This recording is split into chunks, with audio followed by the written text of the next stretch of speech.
Following is our simple presentation of Zoho CRM integrated with Matterport through our extension that we developed for Zoho CRM.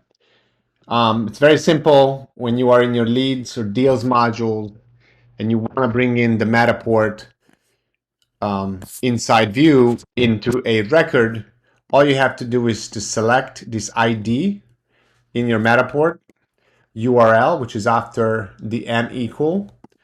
You take that code and you download our extension, which is in the App Store of Zoho CRM, and we'll publish it in the description of this video.